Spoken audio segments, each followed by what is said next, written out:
There's a kind of grief that many mothers carry quietly, and most people don't even realize it exists. It is the grief of having an adult child pull away, distance themselves, no contact, estrangement. And what makes this kind of grief especially heavy is that life keeps moving on around you, while something inside of you feels paused.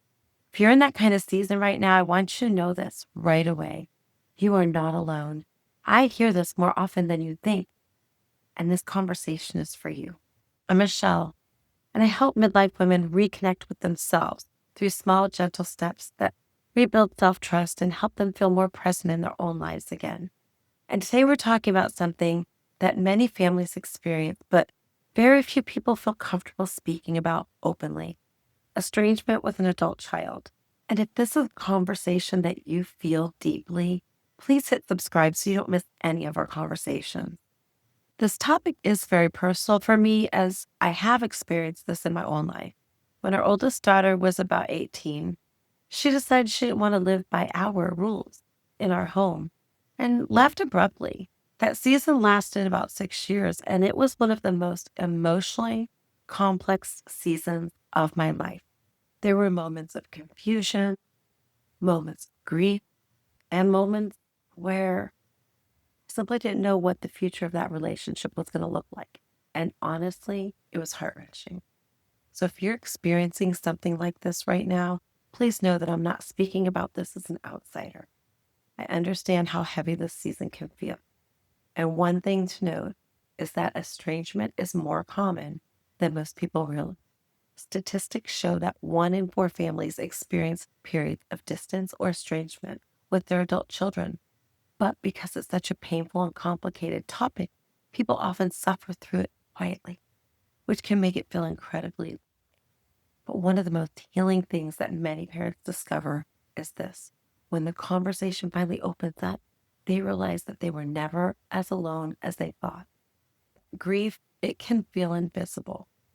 When someone loses a loved one in death, people understand that grief. Estrangement is different. It's a different kind of grief because the person you love is still alive, but the relationship you once had may feel distant or even completely gone.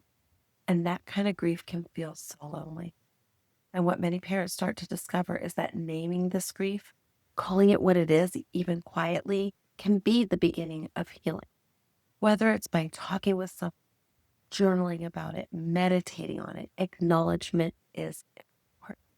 Next is that many parents immediately blame themselves. One of the first things a lot of mothers do in this situation is get caught up in the memories, replaying the past. Was it one specific incident that you replay over and over, or a series of things that led up to the decision for no contact? Then you may find yourself asking questions like, what did I do wrong? Could I have done this different? Was there something I missed? Those questions become so heavy, and they become this heavy emotional loop that you get caught up in. And over time, you're going to learn and understand that relationships are shaped by so many factors, not just one moment in time or one person in the situation. And that realization over time releases some of that self blame that weighs so heavy on you. Estrangement brings deep uncertainty. One of the hardest parts of estrangement, though, is not knowing what the future holds. Will this relationship ever be repaired? Will time soften things? Is this going to last forever? Living with that uncertainty is so emotionally exhausting. But time also has a way of creating space for change, sometimes in ways that we never expected. This is not a hopeless situation. There's always a chance to rebuild a bond that was once there. Sometimes what makes this even more confusing is that we're living in a time where there are so many different messages about relationships, messages about boundaries, messages about distance, messages about what healing is supposed to look like. And while some of those conversations can be helpful, they can also leave you wondering, why doesn't this feel the way that it should or would? And confusing, because sometimes distance doesn't bring the peace that people think that it will or expect it to. Sometimes it just creates a different kind of ache, one that's harder to name because it is not natural.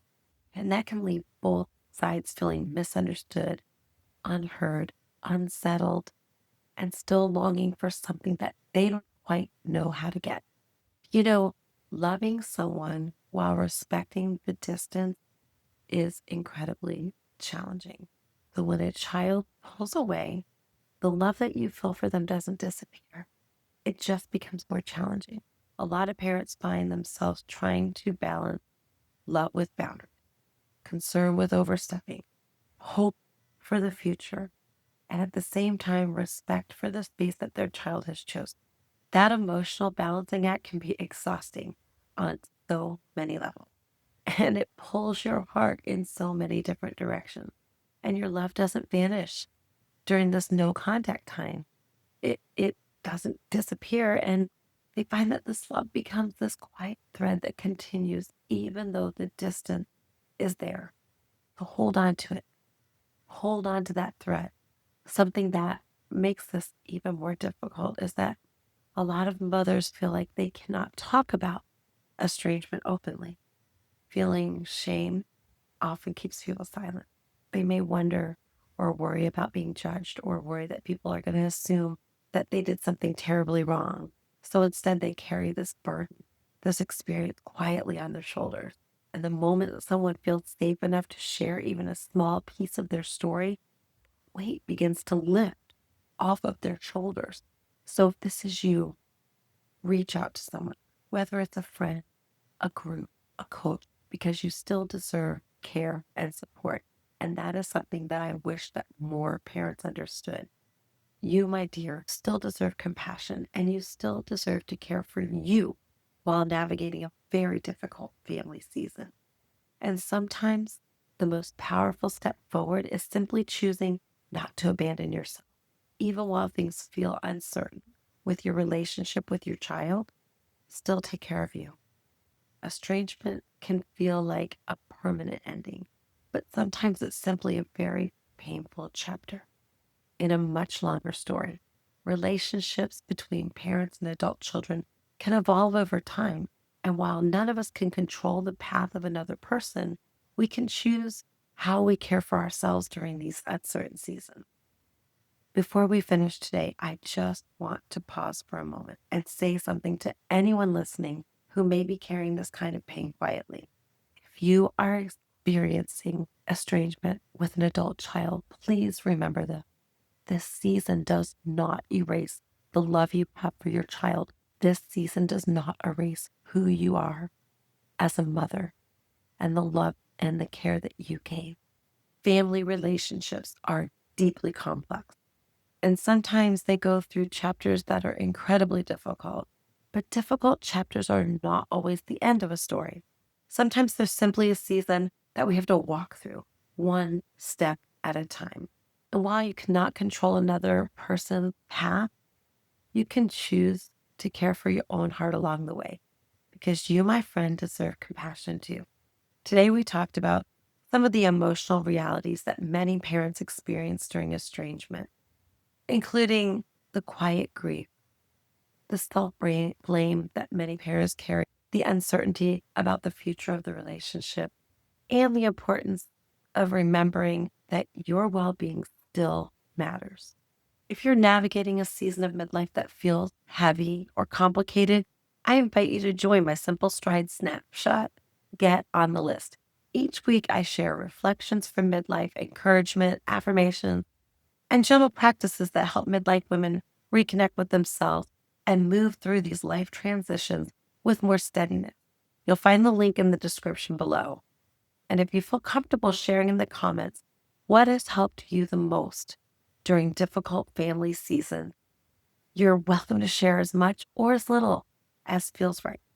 I read every comment. In the next video in this series, we're going to talk about another midlife transition that a lot of women experience, what it can feel like when life reorganizes itself in many unexpected ways. So if you haven't already, make sure you hit subscribe so you don't miss that conversation.